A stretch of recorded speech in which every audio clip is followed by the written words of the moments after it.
Hi everyone. Am I audible to people?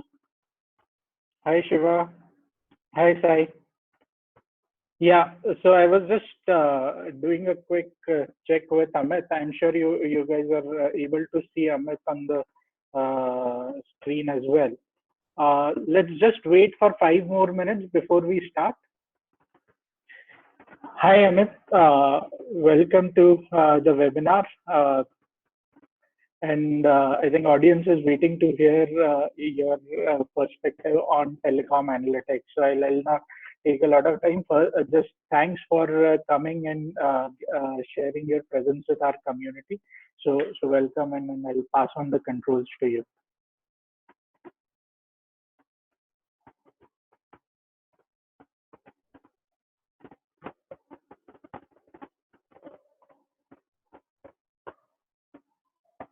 Amit, you're not audible.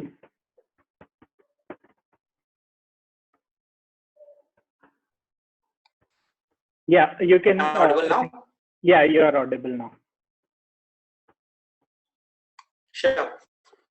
So thanks for that. Thanks for the lovely introduction. Hi everybody. Good to be part of the entire event, which I'm just doing for the entire month, Data Fest 2017. And thanks, Kunal, for inviting me for sharing my knowledge about the telecom analytics. So let me start off by before I start off in terms of telecom analytics, I want to spend some time to introduce the company I'm in. So I look after analytics for positive integers. Positive integers was started by Mr. Kumar Ramanathan. He was Chief Marketing Officer of Vodafone India, and then he looked after analytics solution for entire non-European regions of Vodafone before he decided to start this firm along with few of his seasoned colleagues from Vodafone. We have an extremely strong telecom business experience in our company with a number of people joining from telecom sector itself. A lot of people are from there, me included, are from telecom. We have a very long clientele of telecom clients across APAC, Europe, and Middle East regions, with offices in we currently office in Chennai as well as Gurgaon. And besides telecom, we are very entrenched in retail, FMCG, and BFSI sector currently. The overall motto as a core of the company would be to ultimately look at a solution which brings measurable business impact for the clients that we have through the actionable analytics. Okay, so before we move forward, can we, just to understand the audience better, can we do a quick poll on how many people are currently in telecom industry or have worked in telecom industry or analytics earlier? Can we do a quick poll? I think that's should be coming on your screen anytime now. Yeah, it's live. Sure.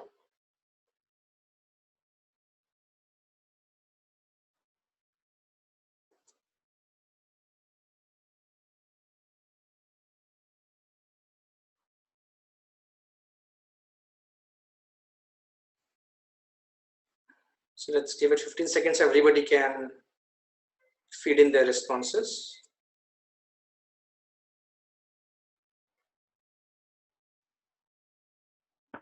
So to summarize, about 28% of people have worked in telecom domain or are working in telecom domain. 72% of them are not have not worked in telecom domain, and 90% of audience is from India. 10% is from outside India.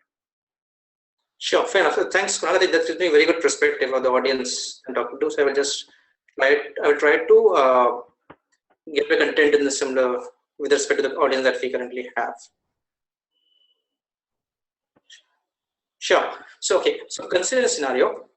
So let's say a person X. So let's say he currently feels that his mobile plan is very expensive, which happens to a lot of us, and he's thinking that maybe it's high time that he switch to a different operator.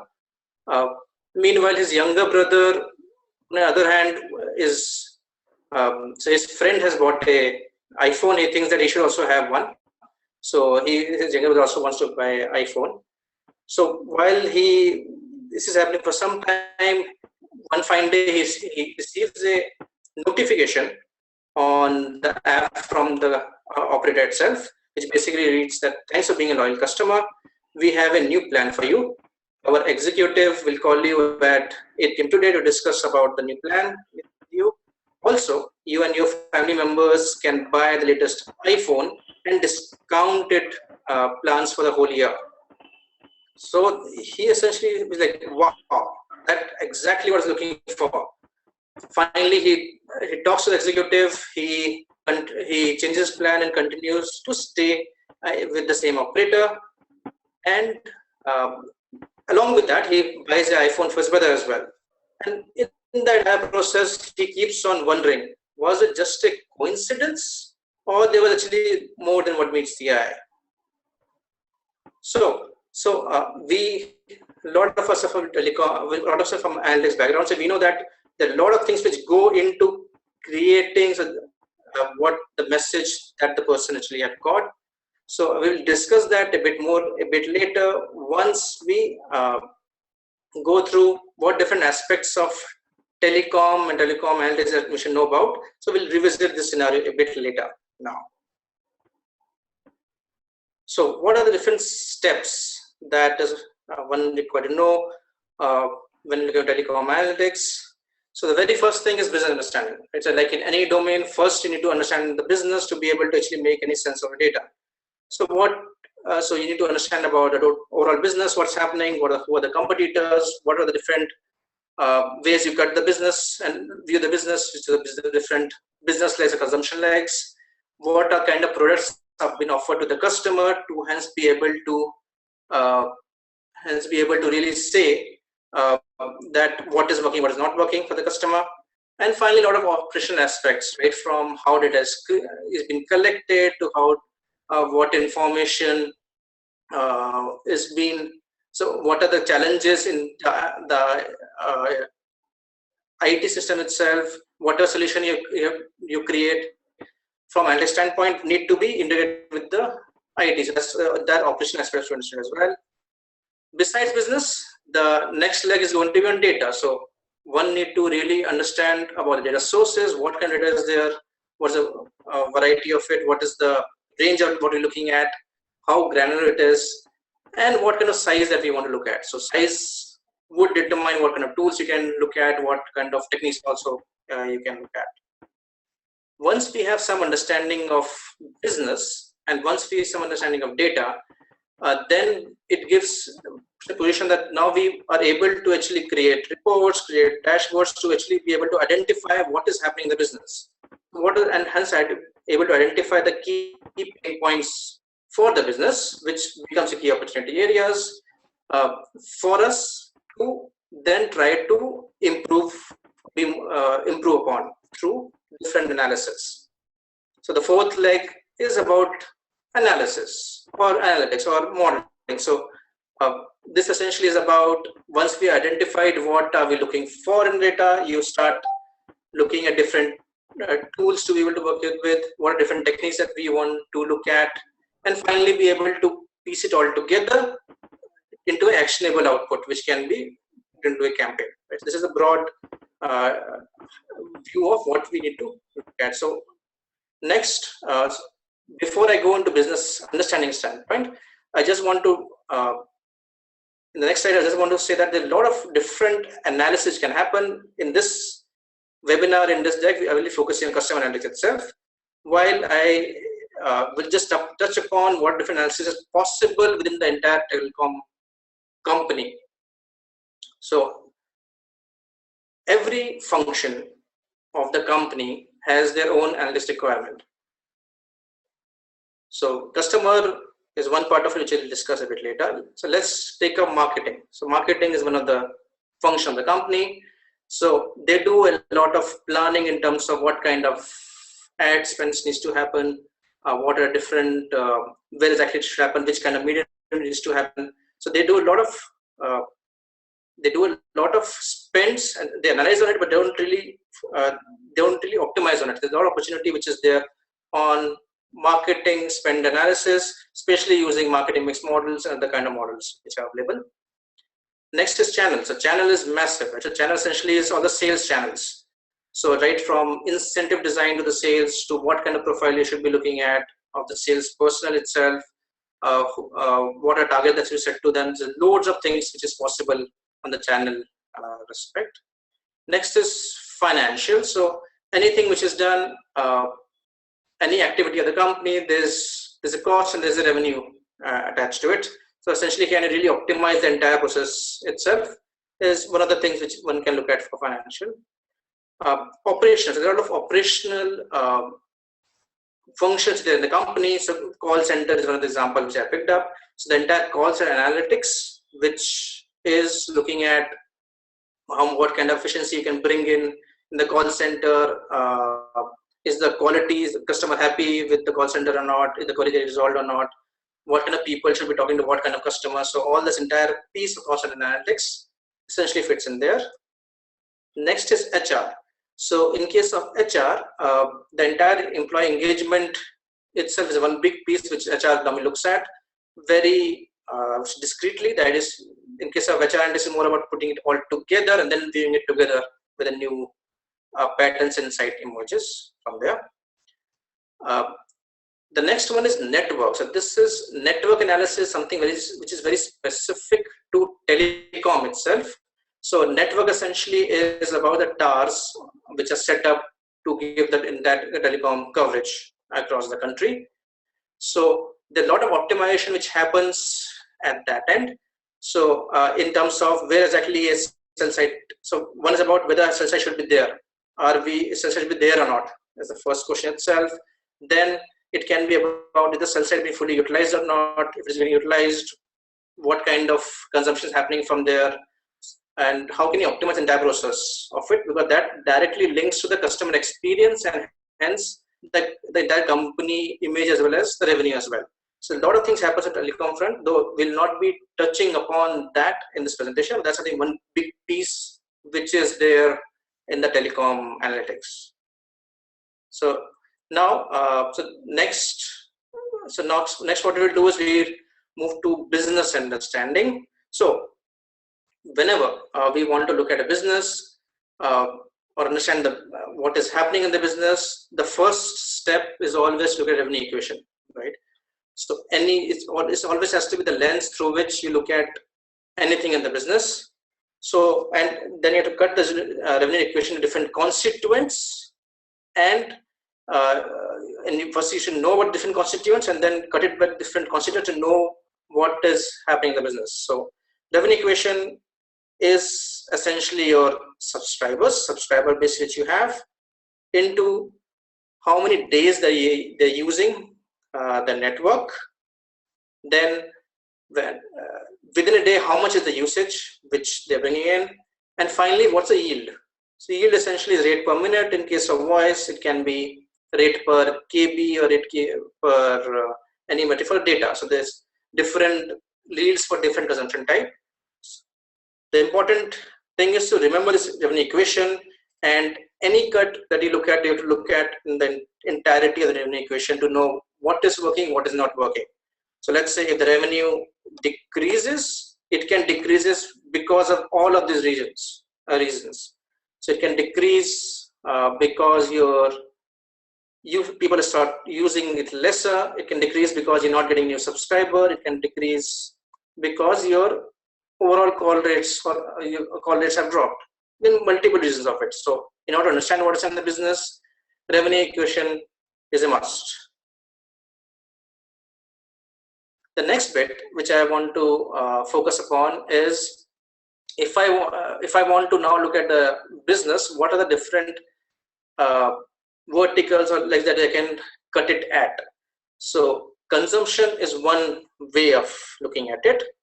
So what is consumption? So I think pretty much everybody uses a mobile. So what are different things that anybody uses on a mobile? So we call, essentially the voice calls. Essentially what we do, we use data, we use SMS, we use a lot of value-added services. So there are multiple, there's a sort of separate business lines in itself, different consumptions there. So first, let's say if we want to look at voice, then what are the constituents in voice that are there? So in voice, you have local. So in case of India, for example, local would mean one state in India, because every state of India has a different business by itself. Internationally, a lot of countries, a local itself means within the entire country. Okay, the local can be split further into on-net, which basically means when you're making a call is going to the same network. So let's say Vodafone to Vodafone would be calling the same network. By Vodafone on Airtel or Vodafone on Trainer or some other operator would be off the network, which is off-net. The different charges with the operator has to pay for any off-net call. So it has to be a separate line. And third is fixed line, which is fixed line phones which are there. So these are the three different ways in which local can be cut as well. Similarly on STD. So STD is a concept which is basically in countries where you have multiple states and each of them are different opcos. But then if you call it a different state, it becomes STD. So but in a lot of countries, it will not exist as a business line itself. So again, in STD, you can have off-net, on-net, and fixed line. Next is ISD. So ISD essentially, you can look at calling different country, and you're calling to which country is what we can essentially one can cut it at. So hence you can look at the business line voice into this many constituents of it. Let's now look at the next one, which is data, which is bigger in a lot of cases as well, in a lot of countries. So data essentially can be looked at from the perspective of, so what can be, what does the person really, so what is the person is browsing and consuming data at. So when he's browsing, so there are a lot of categorization which can be done. I just put these three here, which is can be games, which is going to be high bandwidth usage, social network, entertainment, and they can be more things as well. Similarly, they can be data be done with apps. So different apps, be games, social network, your WhatsApp, etc., Facebook, and then entertainment. Different you can cut at, and then a lot of downloads, uploads, which is besides this as well. So this is different ways it can be cut. The third one, so I've just clubbed SMS and VAS together. So this is again two different business streams. Value-added services would again have multiple variants in terms of what is exactly the value-added service, and there are a lot of different varieties which are normally there, right? From caller tune is one fine example of it. So, and besides this, all this can be looked at from the spectrum of outgoing to incoming as well. Incoming is normally free, outgoing is normally paid. So that's another dimension which comes into it. And one more business line becomes roaming, which essentially somebody is roaming on domestic or international. All of this other thing we talked about would we can separately analyze for roaming case itself.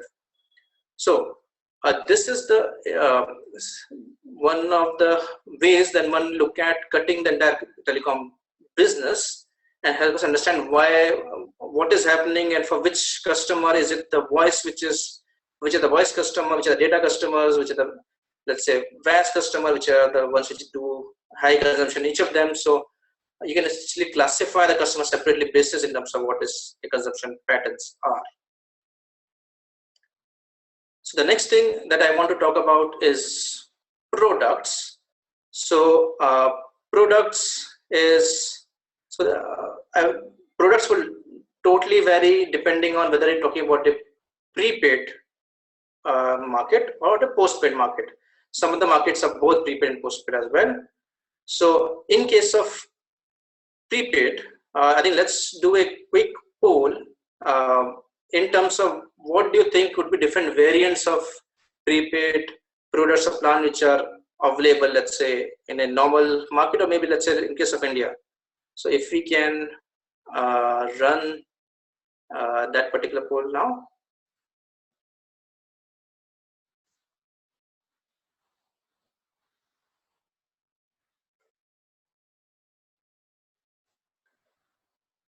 So I will give it another 15 seconds.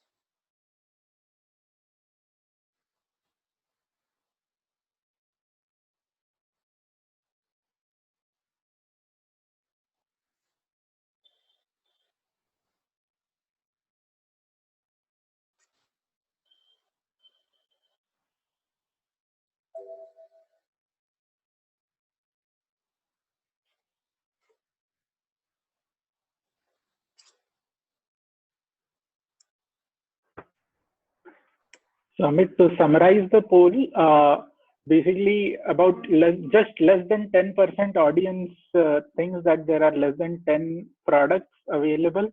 About half of the audience expects the number to be between 10 to 50.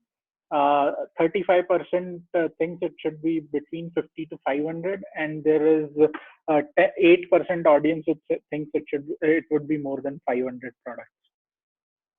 Sure. So thanks, Kunal. Thanks for that. So if you look at India as a prepaid marketplace, considering it has so many different states, if you pull together the different products which are in the prepaid market, it will easily exceed 500. It will be much more than 1,000 as well. So, and just from a perspective, a single market in India, a single state in India, which basically means would have close to 400 to 450 plans in prepaid. So that's would give you context of the variability which is there, the kind of plans which is there, which also gives the opportunity of creating customized plans for the customer segments, which one can the analyst will take out. Okay, so let's get a quick flavor of what kind of plans are we talking about. So I will talk about prepaid first. So prepaid, you have recharges, talk time recharges, which is brought in 3 different forms. So one is standard, where you pay a certain amount, you get say 100 rupees, you get 80 rupees.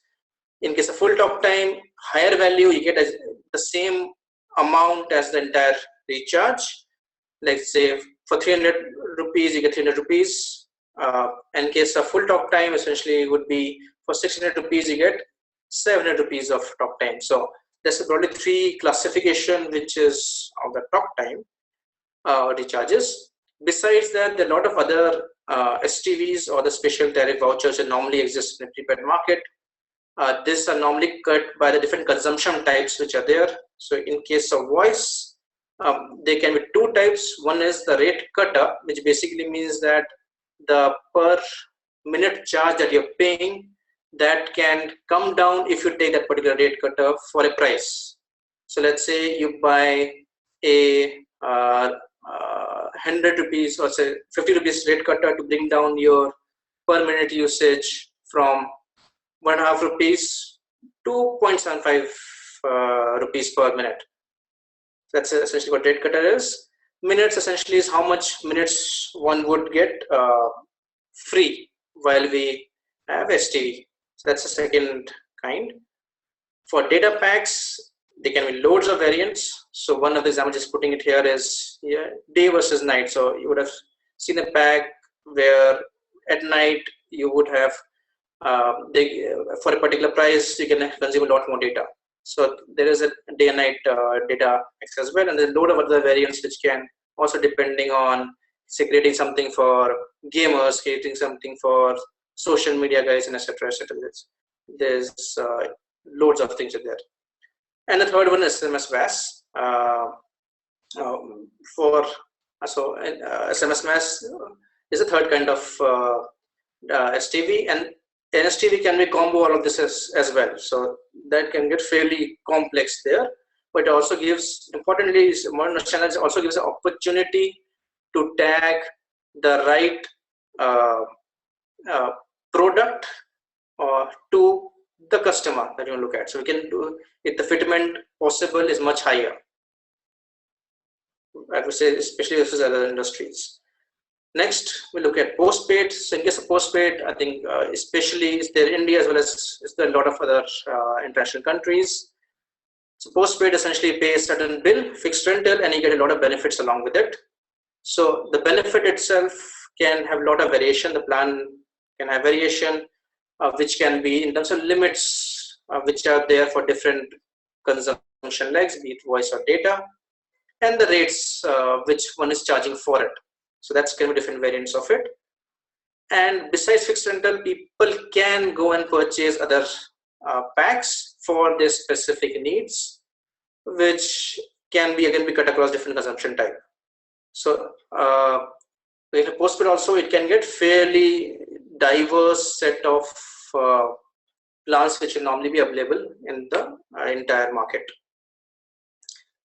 Besides this, there can be more variants as well. So they can, when you have, in case of prepaid, when you're looking at any minutes or rate cutter, it can be for limited validity versus unlimited validity. So for example, for 5 rupees, you can get, for 1 day, you can get 10 minutes call. So that's a limited validity STV. So there are a lot of variations in price point, a lot of variation in validity. But again, I'm emphasizing on the point that it gives the opportunity for mapping of an offer, the right offer to the right customer, because you have such a variety of products. So okay, so so this is a business context, a brief flavor of, we covered revenue equation, we covered consumption types, how to cut the business at, and then the products as well, what products normally are in the market. The next thing I will go to now is the data aspect. So the way we look at data is the following. So we essentially look at two different axes. One is the data which is structured versus data is unstructured. So structured data is already there in the data warehouses, is already looked at. There's a lot of other data which is available in maybe flat files, Excels, text formats, and other forms as well. It can be even voice data collected as well. The second axis is internal external data. So internal data is what is available with the company, while external data is what is usually not available with the company. So this is the quadrant, the way we look at the data. So what usually happens is every analyst and every company keeps on focusing on the quadrant which is bottom left, which is analyzed one, where we look at internal data and internal structured data to keep on doing the analysis. But what should be done is one should look at getting more internal unstructured data through text mining and other ways into and merging it with the structured data as well. That's one thing one should look to explore and get that information. On the second side, there's a lot of information which is available on the web, which is structured, and that can also be merged or can be brought in the purview as well. So this entire spectrum is one the analyst should think about it, and hence should look to progressively try to get this information. The last quadrant is evolve, which essentially we are saying is about unstructured data, which is there externally. There's loads of information there. This is where one need to really be careful of what we are looking for, and hence an entity to integrate that. It's difficult to normally connect that information, but over a period of time, that should also start happening. So it's more futuristic, and that's likely to happen. Sure. So the next, so now let's deep dive into data sources. So data sources, if I want to look at how would I want to know what different data sources exist in the company. So that in my mind would simply be, how is customer interacting with the company? So so the first thing is what the customer has, which is the mobile. So mobile is something which the customer carries pretty much everywhere. It has a lot of activities which he does there, and any activity which he does which requires the data to be transferred over the network, the operator would have some data collected from it. It might not be absolute, but there is some data to be collected. So let's say an example. So in case of voice calls, say I call the person from a particular location, the operator will be able to know who is the caller number, who is the dialer number, where the caller is calling from, what is the call duration, what is the call duration, and it's a voice call, so it's incoming, outgoing, so different, what is the direction of it. So it's able to actually capture all the information, and it is an entry at the raw level, and it is the information which is important. So it's not information just getting created, it's important, but this is what get translated to finally what is how your money get deducted in case of prepaid or in case of postpaid, in terms of how much minute usage the person has done. So that entire information, it gets captured and processed as well. So it's getting processed for creating of postpaid billing at the end of the month, it's getting processed for creating what is your balance after making that call. So it gets processed as well. So that's a voice call. In case of data, one would be able to capture what app the person is using, what is the browser, what is it browsing, what is the browser that is browsing from. So all those can be captured. The only caveat being it might not be captured for every operator. The operator has to invest in creating suitable ways of storing this information. This is big. So I'm assuming you can already imagine it, it's a big amount of information. So the operator has to make infrastructure or invest in infrastructure to be able to capture these informations. Going further, then there's SMS. So you would know the sender, you would know the who is you're sending it to, though not the related text. So text is not visible to the operator. VAS, of course, will know about handset, the person will know about, and through GPS he can figure out if this is on. He would exactly know the location of the person as well. So everything the person does on the mobile, which requires a network, which is most of the time, the operator would be capturing some information from it, so it might not be absolute. The second thing is, besides this, the mobile is big platform, right, for any customer, which is this, it's a big platform. Besides this itself, the customer can call up the company directly. He can, for any inquiries, payments, service requests, he can call center, or the operator might be interacting through outbound channel or outbound channels to the customer. So all this information get captured as well. From unstructured standpoint, if the customer comes to the to social media, connects on social media, connects to the website, that information get captured there as well, which can be pulled out. And the customer comes to company outlet, which is another source of information which can be looked at from the data capturing perspective. The third bit is about retailer. So in case of another connect that the customer has with the company is through a retailer, which essentially is a store, which is especially prevalent in case of prepaid. So prepaid, the recharges get sold at a retailer level. So the connect can be through a retailer. So, and it can also be from acquisition as well. So a lot of acquisition information comes from a retailer, what the person is recharging, what is the medium in which it is recharging, whether this is e-top up or paper recharge, different kind of recharge mediums is there. You come to know from there, and you can know a bit about the retailer as well.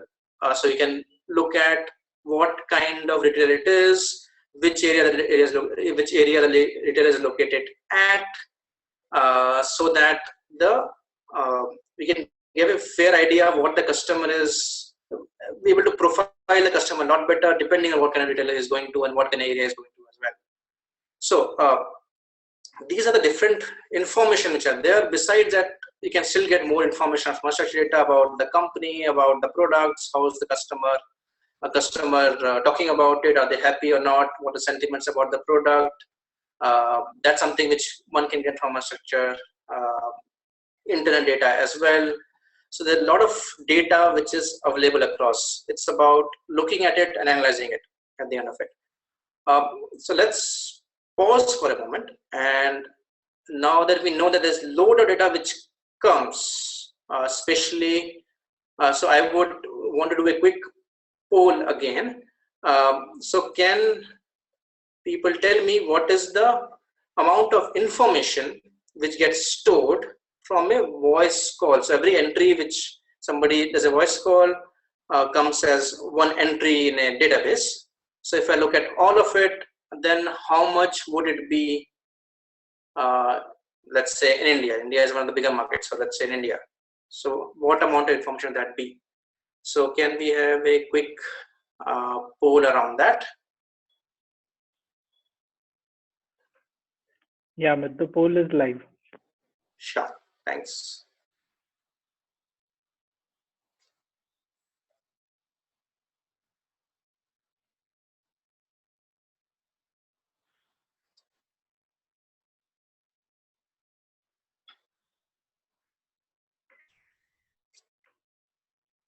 Again, to summarize the results, I think a very small percentage, 3% of people think it would be less than 1 GB of data. 6% people think it would be between 1 GB and 5 GB of data.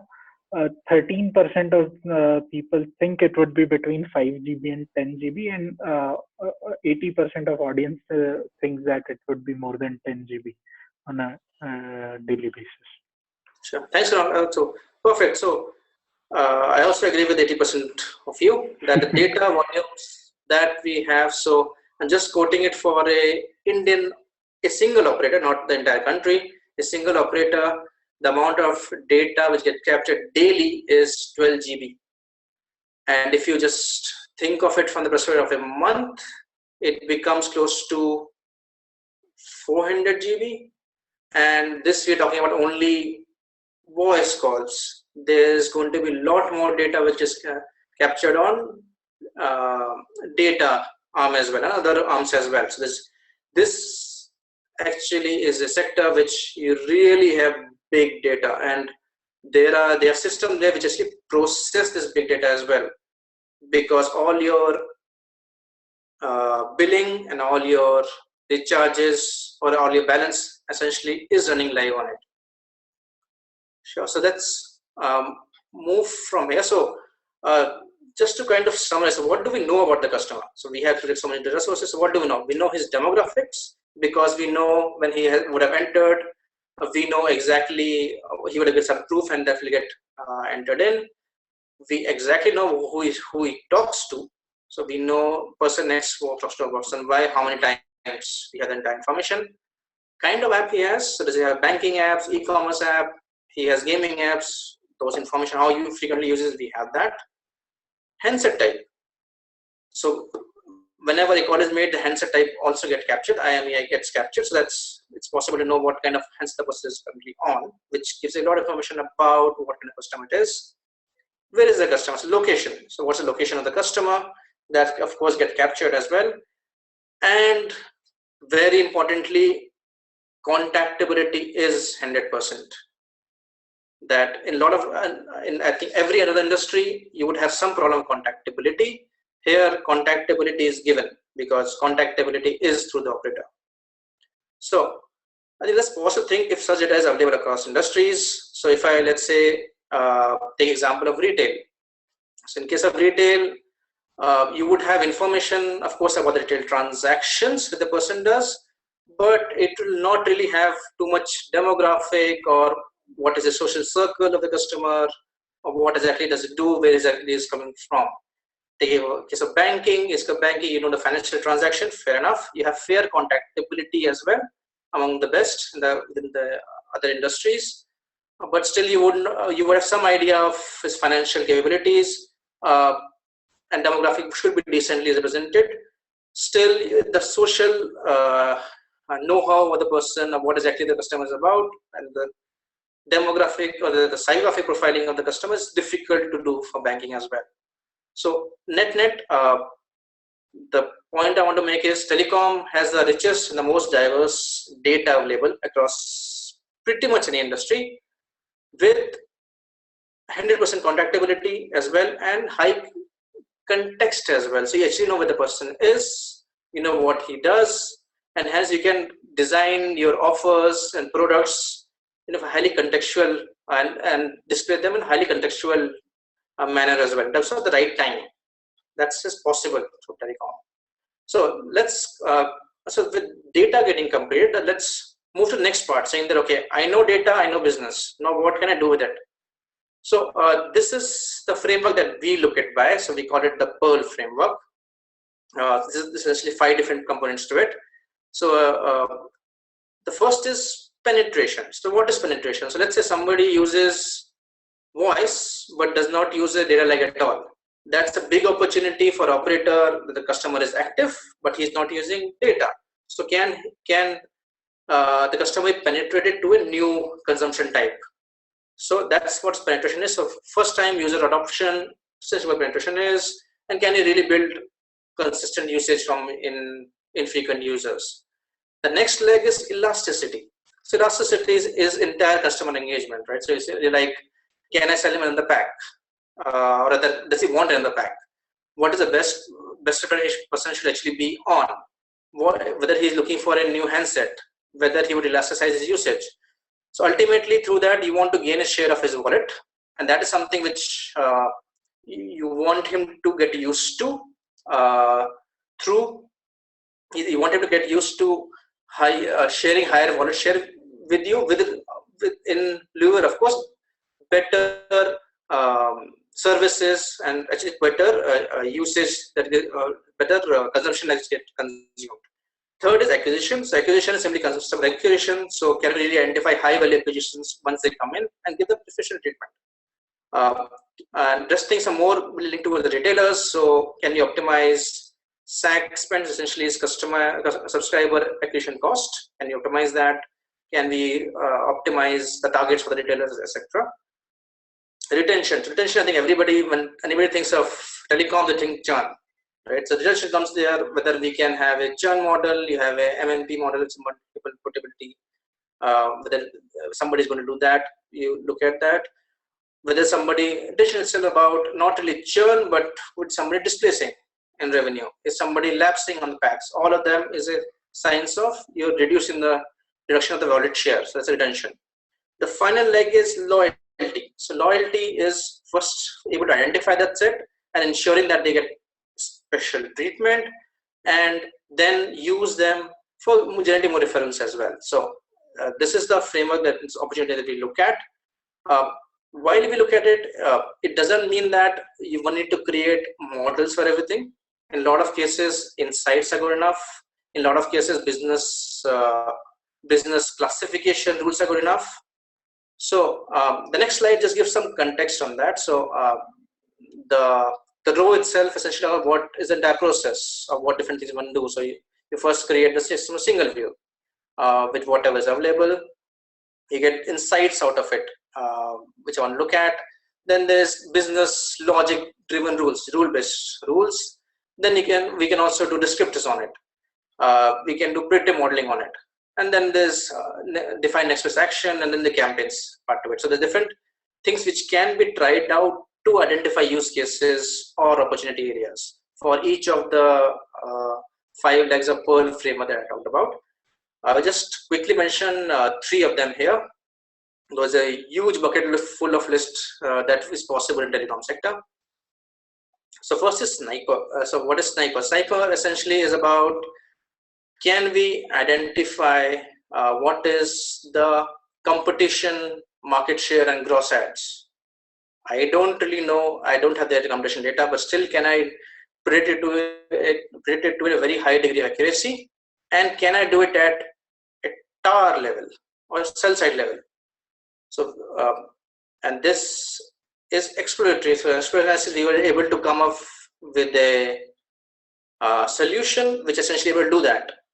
So we now know what is the competition, market share, gross ads at a cell site level, and hence where the improvement is to be done for an operator. And we went one step ahead and created a chat bot on it, where a person can enter a question in language, in English language, and it answers it in whatever is the required information. So using NLP techniques, we are able to look at data and derive whatever information is required from it. So that's one big solution. That it's possible. It's not a model. It's something which is in terms of how do you link things together. Second is Reliance Jio. I think Indian guys will definitely know about it. I think international people might not know about it. Reliance Jio is a new operator in India, started sometime last year. They have already become the operator with the highest amount of data consumed worldwide, and they are giving it for free. So obviously that has a big impact on other telecom players in India. So we were able to identify the probable Jio subscribers in terms of who are the guy or who are the guys in the current operator which have likely to take up have taken up a new Jio connection. So we're able to identify that as well, which is again a very interesting use case. Third, I think I'll just briefly touch about churn prediction model, that ultimately through diverse data sources which we have can really predict what are the who is the person likely to churn and who is not likely to churn. So that's so this is about the use case in a huge number of them which are there. So how does it all tie up together now? So I think we have looked at it. So how is it tie up together? So we looked at business, we looked at data, now use cases, ultimately how the entire framework looks like. So what happens is through ETL process, I think you see bottom left, and data which we get from structure through API and crawling, essentially create a data aggregation first. Once that is there, you analyze it with respect to insights, dashboards, reports to know what is coming out of it. And on top of it, then build analytics layer on top of it, which would come from either business logic-based rules, along with, of course, more analysis, descriptives, or exploratory analysis, as well as predictive models. So all of this feeds into analysis or analytics. When this layer is done, this essentially gets translated to campaigns. And when the campaigns are there, the action is essentially carried on the campaigns, and then you evaluate that. And evaluation also in analytics, and then you're reporting again. So the entire thing continues. So this is the entire way everything get linked together overall. So with that being the case, I'll just quickly touch upon what is, so if I have identified the objective, what different steps that we will do for a model on analysis. So the different step is objective, identification, the feature extraction, model analysis, and then actionable output at the end of it. So first we have to define what is the objective and what is the opportunity size that we get an objective to know if that's something which is worth spending time on. Second is then feature extraction. It's a very, very diverse data sources and huge amount of data sources through which a lot of features can be created and a lot of comprehensive profiling customer can be done. And considering amount of data, with the big data tools available, one should be able to create new features as long as the technology allows it, as long as the big data itself is not limited, one can keep on creating it. There's a huge amount there. The method used would normally be classification, regression, expert analysis. Techniques can be from very simple to very complicated depending on the problem. So be it the machine learning techniques like random forest, SVM, networks, assemble models, which is examples of all logistic regression decision tree. In case of regression, while linear is there, lasso is also there. So a lot of different techniques which can be tried out to know which is the best one to be used for that particular problem that we're going to look at. Tool standpoint, common ones are SAS, or Python, in case the telecom player does not have big data infrastructure. If it has, then Spark is definitely comes in the picture as well. So essentially depends on, so here I think what is important to understand is that the telecom player or the person has to invest in infrastructure, big data infrastructure, to be able to have a lot more other tools to be looked at. Otherwise, they tend to go back to the traditional tools like SAS are specifically. Finally, once this is done, ultimately, whatever you do, it has to be actionable, and the timing is important. Contextuality is very important. So can we define at what time is going to happen, and then build a contextual campaign around it. So for example, you give a talk time offer to customer only when his balance is low. When his balance is not low, he is not going to take that. And there are loads of examples that when you can find of contextuality, because you know a lot of information about the person, where the person is as well, right? This is the tools. So now after this, we move to now what tools are there. So pretty much the entire spectrum of tools are there, be on the reporting side from big data solutions like Hadoop to normal or other different arguments as well. Visualization, the different ones as well. From analytics standpoint, we already talked about Spark, SAS, Python. This essentially continues in terms of tools. Sure. So let's now, with this much of information, let's look back at the scenario which we're talking about. So I'll just reiterate the scenario once again, and then you look at how one would go about actually solving and giving a right kind of message or notification to the customer. So this is a scenario again. So the person X feels that this mobile plan is too expensive, and he's thinking of switching to a new operator. Meanwhile, his younger brother wants to buy an iPhone because his friend has bought one. And so he received an app notification which says that thanks for being a loyal customer. We have a new plan for you. Our executive will call you at 8 p.m. today. Also, you and family members can buy the latest iPhone and get discounted plans. So he basically move forward. So he thinks that this something is highly contextual. So how did it happen? So when you look at the message, there's a lot of different aspects to it. The first one itself is the person is receiving the notification itself. So somewhere somebody is prioritizing. So either it's happening to everyone, or somebody is prioritizing, saying that this customer should be sent out a notification to. So the first thing which is there itself is a churn model or MNP model. Is able to identify which customer likely to leave from his previous usage behavior and other information that we have of the customer. So he's able to say this one person is likely to leave. Let's prioritize it. Hence, he receives a notification. And whether he should receive notification through app or SMS depends again on a response model which was created. Which has similar customer types prefer to receive it from on an app. So it's a response model which helps us identify which is the medium through which the communication should be made.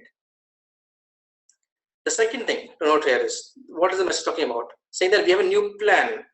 So somewhere we have to look at what is the best fit plan which is there for this particular customer. So the best fit analysis or this is the analysis of his usage. A best fit plan was looked at for him, which was offered to him. The third key thing is that the person was called at 8 p.m. today. That looks very simple, but is there anything behind it? So what actually is the case is the customer normally calls the call center, and he has been fairly aggrieved recently. So he calls at the call center, but he does it only after 8 p.m. So we know that normally after 8 p.m. he is free. So let's be safe and call him when he is going to be available, and not really just try to call him. So that's why the executive is calling him at 8 p.m. So this is the construct for that particular customer through multiple models and linking it all together, right? Curiously, there's a second part of the text as well, which says that your family members can buy latest iPhone and get discounted plans. So how did that happen? So the first thing is we are saying this new handset offer, which is going out. So which comes from a handset model, which says that this person is likely to be a new handset. Interestingly, through we know that the customer's younger brother is buying it because his friend bought one. With that being the case, looking at social network analysis, who this person calls up that friends a lot, we know that the friend actually is an influencer who actually influences a lot of people around him. And when he buys the phone, there's a very high likelihood of somebody else in his network also buying a phone. So hence that comes as one of the dominant parameter or feature in the handset model, which essentially propels this guy to become higher propensity of buying a new handset. Next, so that is fair enough. So we've able to find that it's a handset is required. But why is this person getting a message? Has a different mobile number. So somewhere we're able to identify the family as well from this entire bit. So One of the simpler ways, which might be the case, is like a lot of operators have app which they can enter, or they can enroll multiple mobile phones from it, and they can pay for them. So if that is happening, that's a very simple way of directly finding out that, okay, if somebody is paying for somebody else, then essentially that's a family, what we're talking about. Or, and that can be superimposed with respect to the network analysis of who's calling what at what point of time. So through that, you can identify the family members there. And then we're giving a discounted plan. So the discounted plan is what is normally available in the market, and we're saying that which plan fits well to this customer essentially comes in here. And curiously, in the entire thing, somewhere looking at social network analysis and information from payment portal, we know that it's not the younger brother who is the decision maker, it is the older sibling. Hence the message is being sent out to the older sibling, not to the younger brother there. So this is how a simple message can be deconstructed, and a lot of analysis is gone into it to really make it very contextual, and that's something which is possible. So this is finally my last slide. So an analyst in telecom industry has what advantages versus the industry. So let's go through them. So first is, here's closest customer connect, because the telecom essentially about mobile, so it cannot get closer than that. Second, there's a lot of diverse data sources available. Online essentially means what the person is doing online, that's also available. Offline, it's a voice also is available, plus unstructured data can also be brought in. So there's a lot of diverse data sources. Third, there's huge amount of data. So we can, through machine learning techniques, as long as technology is there, there's a lot of patterns that can be derived, which can be looked at. Fourth, best sense each of the customers. So conductibility is never an issue. So hence you can always hear the customers. That's one problem solved right there compared to the industries. Fifth, opportunity highly contextual. So you can really build the contextuality in your messaging, which is because you have actually so much information about the person. And last but not the least, you can actually design a lot of products as well. You have opportunity to actually design so many different products, and hence whatever customer segment you create, you can figure out this customer segment requires a product, and if there are 500 odd products already available in the market, you can be able to fit very close to what you're looking at, especially for prepaid. So this is loads of information which is there. So in my mind, telecom as industry is fascinating because of the complexities itself. It's hugely complex, but huge amount of opportunity which exists because it is complex. So the complexity is what gives the opportunity here. So that's essentially the end of my presentation. So thank you very much. So thanks for being on the call. Thanks, Amit. So we have a few questions from the audience. So what I'll do is I'll take up a few of them. But before doing that, a big thanks to you. I think there were really powerful slides out there bringing out the use cases, starting with the example which you showed. So thanks a lot. I'll move to the Q&A part. So the first question is from Abhishek, and he is actually asking how much of data is typically structured and how much is unstructured. So if you can throw any light on the split of the data, it would be helpful. Sure. So in terms of structured, unstructured, so like if I showed a quadrant, right? So there's a lot of information, which is the huge amount of information is available about structured data side. Unstructured will be limited, much considerably lesser, but there's a lot of information which we can procure from the internet.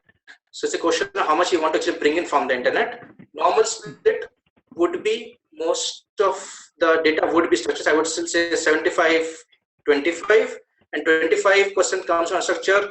When we're looking at browsing data specifically, in that when you're looking at it and classifying it, that's where there's a lot of unstructured information comes in, besides coming from internet. Got it. Got it. Thanks. Thanks. Another question, which I think links to the initial context which you had laid out. So the question is that do telecom providers change plans, modify plans as per the customer? So the person is asking that they usually see predefined plans only. So what is the level of customization which is there in industry today?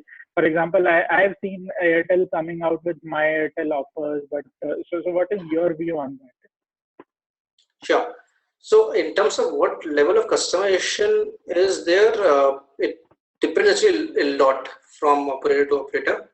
Every operator wants to move towards it, but it's needs to be enabled. So I think it is a bit constrained. One is on a technology standpoint itself. So there's a lot of technological advancement which needs to be done as well to be able to get to that level of customization. So currently, I would say customization is there. Customization is there more with respect to the products that are available in the market. But are the operator really putting the right fitment of the product to the customer? I don't think that's very strong still. Sure. So you're saying customization is there, but personalization is not necessarily 100. Okay, Yeah. Great.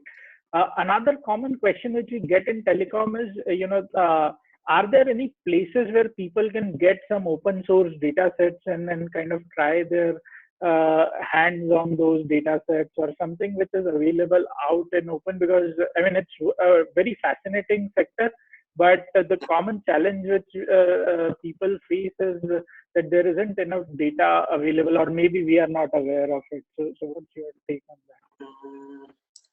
Sure. So unfortunately, I'm not really aware of any data set which is already available. But I can try to find that. I can share that once I find something which is already available and free. Sure. Okay.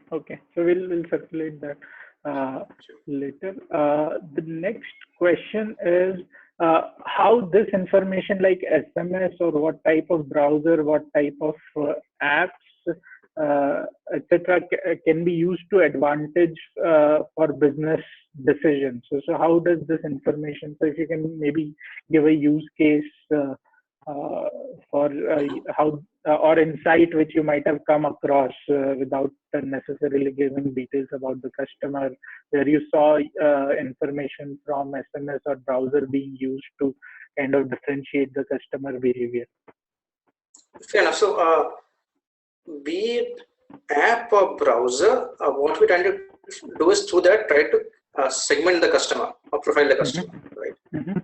So say for app, if somebody has app of say Citibank versus somebody has an app of say State Bank of India, normally you would expect different kind of customer to go in each of the banks. Sure. And depending on the usage the person has on that, you get a sense of whether the how frequent is it. You can actually almost figure out if it is let's say an account which is commonly used or not.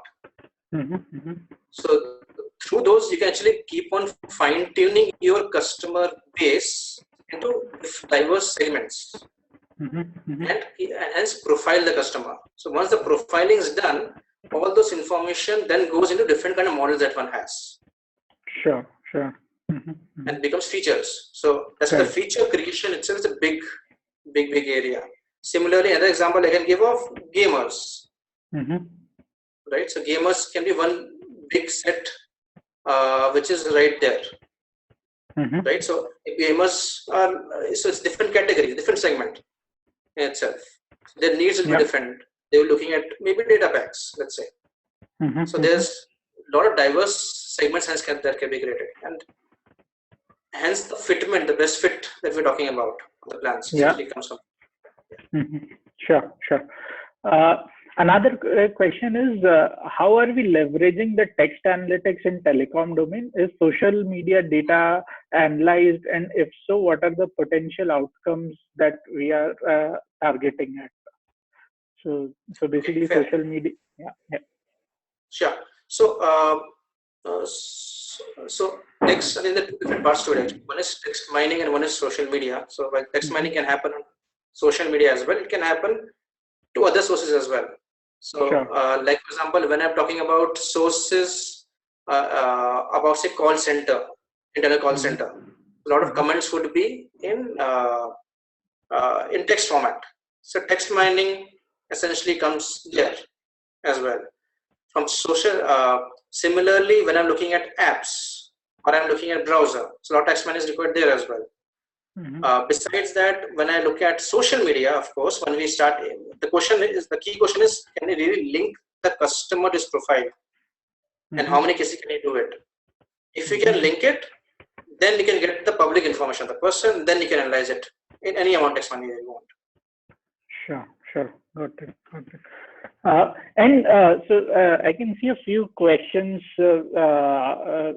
from people about, what are some of the challenges around customer privacy? Because while this information is accessible, what are the laws in terms of what can a provider use, what they cannot use, what they can record, if they have to keep records, how long? So any information you can share on those lines? Sure. So let's take an example of SMS, right? So SMS, the operator would know who is sending the SMS or the person sending to which person an SMS at what time, but he would not know the content of the SMS. So content of the SMS cannot be looked at. That's a privacy laws there that the operator cannot read it. So that's one part. Similarly, on apps, for example, if data is moved, the operator will know that this much megabytes of information being used on this app. But I would not really know what information, what this person is doing on the app. Sure. It's fairly robust. That's our privacy standpoints. Okay. Great. Thanks.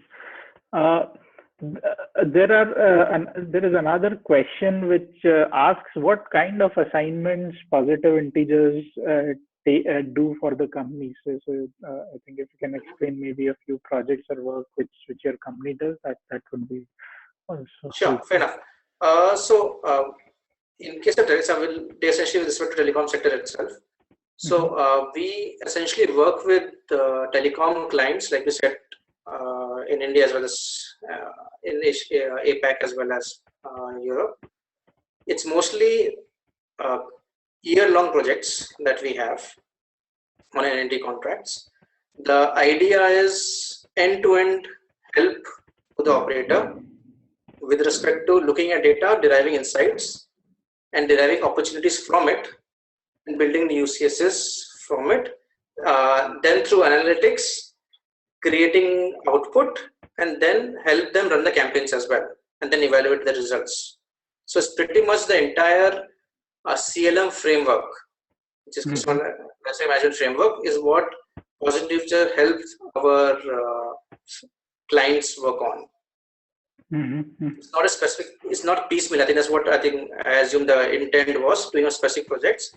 We essentially work long term and we work on the entire spectrum of customer.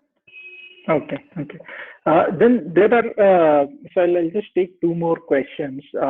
One is, around how to get into the domain, and so there are a few people who already have experience in the telecom side, and there are a few freshers. So how would you suggest people to move into data science or analytics in telecom sector? So are there some internship opportunities or job opportunities, or just what would be a few tips for people to enter into analytics and data science and telecom side? Sure, fair enough. So from perspective, people getting into analytics in general, it's going to be about the person should keep on reading and essentially working on owning their technical skills and participate in different competitions which exist across the forums. And this is one of the prime examples of it. And with that, they keep on getting exposure of how to tackle a particular problem there. In terms of, so if somebody is understand about analytics, telecom analytics is, I would say, a subset of it. So if somebody understands the technique, tools, able to work with it, then the telecom, he can be also part of the telecom analytics as well. So there's no difference there. In terms of positive integers, people can go to our website, which is I think already mentioned in the deck, and they can apply for the open position there and apply for internships there. Sure. So thanks a lot, Amit. I think it was very wonderful session, and as I said before, also telecom is a very exciting industry to work on, and the kind of data which is available. So we've just got a glimpse of the kind of data which is available, the kind of possibilities which it opens up, and I'm sure the community has benefited a lot from it. So thanks for taking time out, and hope to see you on Analytics Vidya again in future. Thanks a lot. Sure, thanks everybody. Yeah. Thanks. Sure. Thanks everyone. As I said, we'll continue to have these webinars as part of the Data Fest along with the competition. So make sure that you join them. The recording of this webinar would be put on our Facebook page as well as on our YouTube channel. So you can watch it there.